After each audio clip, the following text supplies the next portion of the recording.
Olá pessoal, resolvi gravar aqui um vídeo breve comentando aqui a sentinela de estudo dessa semana de 12 de janeiro de 2023, até para a gente ter um parâmetro aqui de como a organização está aqui nesse início, né, desse novo ano. E eu achei interessante esse artigo porque ele trata de diversas questões ali, né, sobre a alegria que nós podemos considerar aqui para entender como que o corpo governante está pensando e qual é a preocupação deles nesse momento para com os membros da sua organização. Então aqui no parágrafo 2 desse estudo, né, como Jeová nos ajuda a perseverar com alegria, eu grifei aqui algo que eu achei interessante, né, que eles usam o termo Jeová é o meu ajudador, não terei medo, o que me pode fazer o homem. É só uma curiosidade, né, para inclusive aquelas testemunhas de Jeová que estão assistindo ou aquelas que já saíram, né, acabaram de sair. É interessante que Jesus, quando ele falou com seus discípulos, né, ele disse que ele enviaria outro ajudador, usando o termo da tradução do Novo Mundo, né, que em outras traduções geralmente é traduzido como Consolador. Então esse texto, na verdade, ele mostra justamente a questão do Deus triuno, né, da Trindade, que é tão rejeitada pelas testemunhas de Jeová. Então nós vemos na Bíblia aqui citando que Jeová é o ajudador, mas nós vemos Jesus falando que ele enviaria outro ajudador ou outro consolador, indicando que esse papel também era exercido pelo próprio Cristo, né, o papel de ajudador, de consolador, mas ele retornando aos céus, esse papel então seria exercido por uma terceira pessoa, que seria então o Espírito Santo. Então é só para uma observação, né, a primeira observação que eu notei no parágrafo, é que esse texto justamente ele colabora, né, com a ideia da Trindade, e essa é uma ideia difícil para muitas testemunhas de Jeová, especialmente aquelas que estão saindo, né, aceitar esse conceito, mas para isso realmente é preciso estudar, né, e contar, é claro, com a própria ajuda do Espírito Santo para entender tanto quanto possível essa questão da Trindade, né? E eu digo tanto quanto possível, porque nós podemos simplesmente identificar que a Trindade existe por meio das Escrituras, né? Identificar a característica desse Deus triuno, embora nós não possamos entender isso plenamente, né, num sentido físico, né, porque é uma realidade espiritual que está além do nosso alcance. Mas nós podemos claramente identificar nas Escrituras através da correlação de vários textos, tanto das escrituras hebraicas, né, como as testemunhas chamam, quanto do Novo Testamento. Então, nessa correlação de textos, nós podemos identificar essa questão do Deus triuno. Continuando, então, no parágrafo 9, na verdade, né, aqui a questão que eu chamo a atenção é o uso de uma programação neurolinguística aqui, tá? E nós vemos isso com muita frequência nas publicações da organização, que tenta sempre conectar duas ideias. E essas ideias nós vemos aqui, né? A questão de Jeová e da organização. Então aqui em verde, né, eu até destaquei, fala sobre sermos ensinados por Jeová. E aqui em vermelho ele faz isso nos dando orientações claras por meio da sua organização. Isso faz então conectar essas duas ideias, associando-as de forma que pareçam como uma coisa só. Então na mente, depois de muita repetição, né, na mente de quem lê, acaba sendo associado à questão de Jeová, né, que seria do conceito da testemunha de Jeová, o Deus ou o Pai de Jesus, associando então essa pessoa à organização. Então é por isso que muitas vezes as pessoas, quando deixam a religião da testemunha de Jeová, saem dessa organização religiosa, então outros membros que ficaram ali dentro até dizem, né, você abandonou Jeová, você, né, deixou a Jeová, porque justamente as publicações fazem essa associação com esse uso de neurolinguística, conectando então esses dois objetos, né, primeiramente a pessoa Jeová com esse termo organização, de modo que se tornam coisas indissociáveis. E na verdade não é assim, né? Deus ele não tem uma organização física específica na Terra, mas o seu povo é composto por todos os cristãos genuínos, aqueles que nasceram de novo através do Espírito Santo. Então não é um membro de uma denominação específica que pode ser chamado então de povo de Deus ou de pertencente, né, à organização de Deus. Sim, pessoas espalhadas por diferentes denominações religiosas. Essas pessoas sim fazem parte do povo de Deus. E não que a denominação A, B ou C seja a religião verdadeira, seja a organização escolhida por Deus. Bom, aqui agora no parágrafo 11, aqui fala orientações que Jeová nos dá, novamente, né, através da organização e da Bíblia. Descendo um pouquinho novamente, através da Bíblia e das instruções que recebemos da organização. Então aqui eu quero que você perceba novamente a conexão entre essas duas ideias, né? Aqui em vermelho nós poderíamos até ter dividido em duas partes, né? Que seria orientações que Jeová nos dá. Então nós temos aqui a expressão Jeová e novamente organização. Então você veja a repetição, né? A frequência em que isso é repetido para que fique realmente conectado na mente de quem está lendo, de quem está ouvindo a leitura do parágrafo e os comentários, essa ideia de que Jeová e organização, em síntese, são a mesma coisa. Nós vemos aqui também, logo abaixo, né, novamente, uma conexão agora com a questão da Bíblia. Né? Através da Bíblia é o primeiro termo, e o termo que está sendo conectado aqui, novamente, organização. Então aqui conectando também a ideia de que a Bíblia, né, as instruções contidas na Bíblia, elas só vêm por meio da organização, como até revistas mais antigas mencionam, né, que não adianta você ler a Bíblia se você não pertencer à suposta organização de Jeová, você não pode avançar para a vida, você não pode ser salvo de uma iminente destruição do mundo, né, através do Armagedon, conforme a doutrina da Torre de Vigia. Muito bem, continuando aqui a nossa análise, né, nossa breve análise. Parágrafo 14, né, que desde 1919 os ungidos vivem no paraíso espiritual. Aqui na nota também tem algo bem interessante, né? Diz que o paraíso espiritual é uma condição ou ambiente espiritual seguro. Saiu aqui. Ambiente espiritual seguro que adoramos a Jeová em união. Nele recebemos muito alimento espiritual. Agora notem o que diz, que está livre de qualquer mentira religiosa. E temos um trabalho que dá muita alegria pregar as boas novas do reino. Então, eles sempre fazem esse tipo de ataque às demais religiões, dizendo que todas elas são falsas e que o que as religiões pregam são mentiras satânicas, né? ou as pessoas vivem uma mentira ali. Muito bem, agora o parágrafo 15 diz: onde nós podemos encontrar esse paraíso espiritual? O povo de Jeová pode ser encontrado na terra inteira, por isso podemos dizer que o paraíso espiritual existe em todo o mundo. Mas, na verdade, isso não procede. Né? Primeiro porque esse conceito de paraíso espiritual como a vivência dentro de um grupo religioso específico, isso não tem nada de bíblico. Parágrafo 16 diz que para continuarmos nesse paraíso espiritual precisamos, entre outras coisas, mostrar apreço pela família espiritual que temos no mundo inteiro por focar nas qualidades e não nas imperfeições daqueles que moram nesse paraíso espiritual. Então, como sempre, como é muito recorrente nos estudos da Sentinela, nós vemos essa questão do atrito entre pessoas. Isso é muito comum lá dentro, pessoas com problemas com inveja, ou talvez uma irmã tenha problema com a outra, ou um não quer sair do trabalho de campo com a outra pessoa, um ancião que quer puxar o tapete do outro, então isso é muito comum. E exatamente por ser tão comum, né, nós vemos que a revista ela trata sempre disso, né? E isso contrasta com essa ideia de paraíso espiritual. Curiosamente, nas religiões saudáveis, né, isso não acontece. É claro que a imperfeição ela continua a existir e pessoas continuam tendo problemas umas com as outras, mas isso ocorre, eu digo inclusive por experiência própria, isso ocorre com muito menor frequência nas religiões saudáveis, né, que seguem uma teologia bíblica. Bom, finalizando agora, eu queria passar para o próximo artigo rapidamente. Né? Esse artigo nos serviu para mostrar um pouco dessa preocupação, né, da organização com esse paraíso espiritual, né, com essa alegria ali dentro.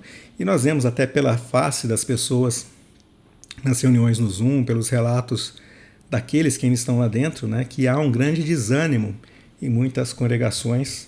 E por isso essa tentativa do corpo governante de reanimar as pessoas ali. O próximo artigo, eu nem li ele inteiro, eu só grafei alguns pontos rapidamente, né? ele tem o tema "Não deixe que nada separe você de Jeová". Então você já deve, só pelo tema, imaginar o que vai ser tratado aqui. Então, ele vem falando, né? O diabo, né, tenta ir enfraquecendo aos poucos nossa confiança em Jeová e na sua organização. Então, novamente, eu tenho a conexão dessas duas ideias, né, Jeová e organização, e sempre esse conceito de que o diabo ele está tentando, que ele quer enfraquecer, desanimar as pessoas. É claro que nós não esperamos nada de bom do diabo, né? Mas ele não tem realmente essa ideia de separar as pessoas de Jeová, como nós vamos ver aqui um pouco mais abaixo no artigo. Descendo aqui, olha, quando irmãos na liderança são perseguidos. Eu achei interessante esse ponto 8, né, o parágrafo 8, que diz que por meio da mídia e das redes sociais, nossos inimigos espalham mentiras e informações falsas sobre os irmãos que tomam a liderança na organização de Jeová. E nós vemos isso com muita frequência, né? Essa defensiva, essa ideia que eles tentam passar de que eles são sempre as vítimas e de que tudo que se fala de negativo deles são mentiras. E isso, evidentemente, não condiz com a realidade e não poderia condizer com a realidade jamais, porque todas as pessoas estão sujeitas a falhas e organizações também, nem eu sou isento disso. Então, é evidentemente que coisas ruins, né, que se fala dessa organização não necessariamente vão ser mentiras. E nós sabemos que, na verdade, né, todas essas coisas que falam são aí 99,9% verdades, porque ninguém tem o interesse de falar uma mentira e isso ser rapidamente descoberto, desmascarado. Né? Então basta dizer a verdade, a pessoa checar as informações, buscar e ela vai encontrar e verificar que isso é verdadeiro. Né? O problema que eu acho até interessante, né, quando eu estava dentro da organização, é que era muito comum as pessoas espalharem ali boatos, supostos testemunhos, né, ocorridos em congressos, e quando você lia com um pouco de atenção, você via que aquilo era evidentemente falso, né? Ou até notícias, bastava uma pesquisa rápida no Google e você via que aquilo era uma mentira. E eles espalhavam esses boatos por WhatsApp com uma rapidez muito grande, né? Mas quando se refere à liderança da organização, então tudo é mentira, né? E o membro, ele simplesmente aceita essa ideia de que tudo que se fala é mentira e não pesquisa para ver se realmente é mentira. Né? E por um lado eu até entendo isso, porque justamente por esse exemplo que eu dei do WhatsApp, eu sei que muitos não têm realmente até a capacidade de se certificar de um assunto para ver se ele é verdadeiro ou não. Mas é necessário que a pessoa vá atrás e busque as informações. Né? Se é mentira, você vai identificar isso rapidamente e descartar, porque a mentira ela não resiste. Né? Agora a verdade é fácil de você constatar. Um pouco mais abaixo, agora no parágrafo 10, diz que todos os que desejarem levar uma vida de devoção a Deus em união com Cristo Jesus também serão perseguidos. Então aqui eles apelam a Jesus para dizer que são perseguidos por causa dele. Mas na verdade nós sabemos que não é por causa de Jesus. Né? Jesus é muito pouco citado, inclusive nas publicações. Podemos até ver aqui, ó, Jesus, aqui. Então, nesse artigo aqui, nós podemos ver no canto, né, Jesus ele aparece uma única vez citado nesse artigo. Vamos ver Jeová?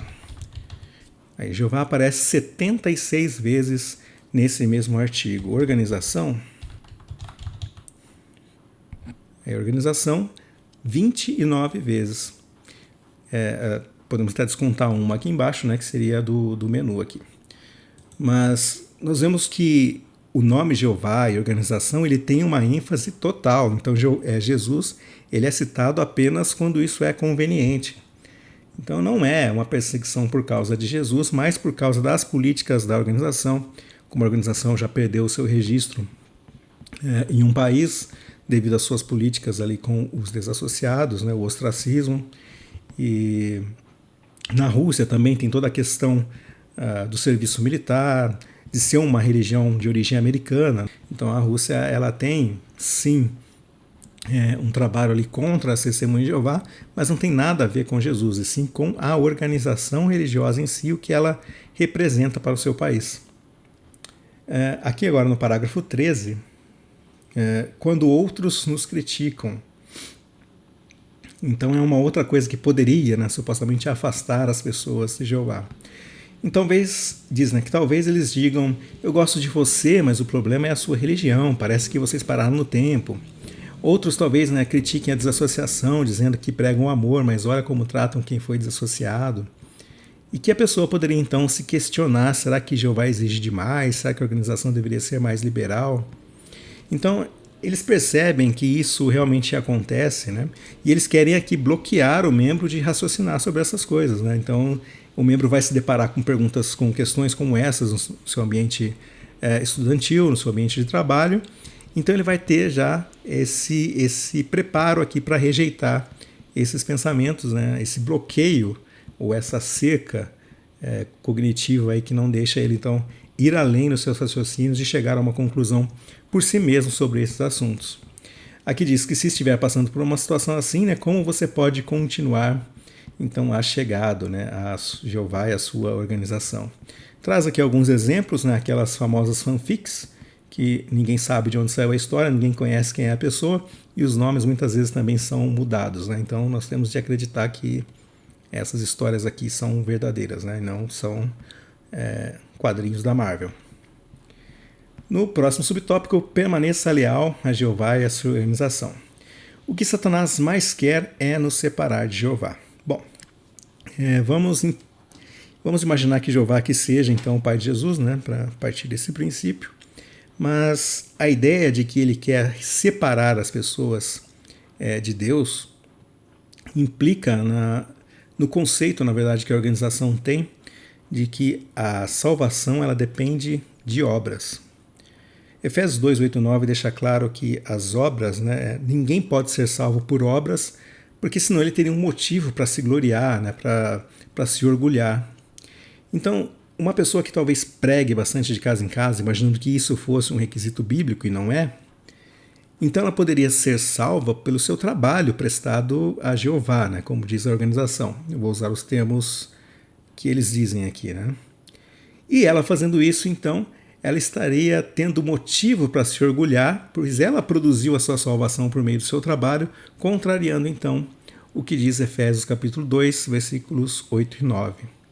Na verdade, as pessoas são salvas, né, a partir do seu novo nascimento, quando elas recebem o Espírito Santo por meio da sua conversão, elas têm uma experiência realmente com Cristo, né, de uma visitação ali, é uma coisa que não dá realmente para explicar, né, para quem não passou por esse processo. E realmente é isso que acontece, né? Esse novo nascimento é o que dá a salvação à pessoa. E como a própria Bíblia diz, né, ninguém pode nos separar do amor de Deus. Então aquele que foi salvo, que foi já eleito, né, Efésios capítulo 1, versículo 4, fala dessa eleição ou predestinação, embora esse termo talvez traga uma ideia não muito precisa, né, para algumas pessoas. Então nós vamos usar essa eleição, né, eleição para a salvação, ou seja, aqueles que foram escolhidos para serem salvos. Então esses já têm a salvação, nada pode os separar do amor de Deus, e eles não entram em condenação, como Jesus também disse. Então essa ideia que eles passam aqui, de que Satanás quer nos separar de Jeová, na verdade é uma consequência desse entendimento errado, né? E que talvez não seja simplesmente uma questão de um entendimento errado, mas de algo proposital para fazer com que os membros continuem, então, empenhados no trabalho da organização, em trazer mais membros e assim alimentar essa pirâmide que sustenta lá no seu topo, evidentemente, aqueles que comandam a organização, né? Tanto o corpo governante como aqueles outros que lideram nos Estados Unidos essa denominação pseudo-cristã. Bom, finalizando esse artigo, temos mais um aqui também brevemente. Esse aqui, acho que eu nem cheguei a marcar nada, né? Mas ele diz aqui sobre manter os sentidos quando a lealdade for testada, né? E novamente ele vem essa questão de sentir-se ofendido, né? A questão de atritos entre pessoas, né? Que contrasta com essa ideia de paraíso espiritual, né? Então a organização sempre, em quase todas as revistas, né, todo ano você vai ver muitos artigos tratando dessa questão de relacionamento entre os membros da organização, também questão de jovens, de idosos, né, toda essa questão de relacionamento é muito tratada ali dentro, porque é algo que é muito recorrente, esse tipo de problemas, né. Um segundo ponto que ele chama atenção é com respeito à disciplina. Diz que quando Jeová nos corrige, podemos ficar muito tristes. Então aqui não poderia falar tanto disso, né, pois o vídeo ficaria muito longo. Mas é claro que existe a questão sim da disciplina eclesiástica, né, mas ela não é aplicada, a disciplina bíblica pelo menos, né, ela não é aplicada como a organização faz. Inclusive, né, não há nenhum texto na Bíblia que diz que a pessoa que deixa, né, uma organização religiosa, ela deva ser tratada com ostracismo, que ninguém possa falar com essa pessoa, comer com ela, porque ela decidiu sair, né? Embora essa questão não seja exatamente assim, né, na prática, a doutrina bíblica não seja essa, né, de tratar as pessoas desse jeito, mas isso, caso fosse assim, né, supondo que realmente fosse assim, ainda assim se aplicaria apenas à situação dos desassociados e não dos dissociados, né, daqueles que solicitaram seu desligamento dessa organização.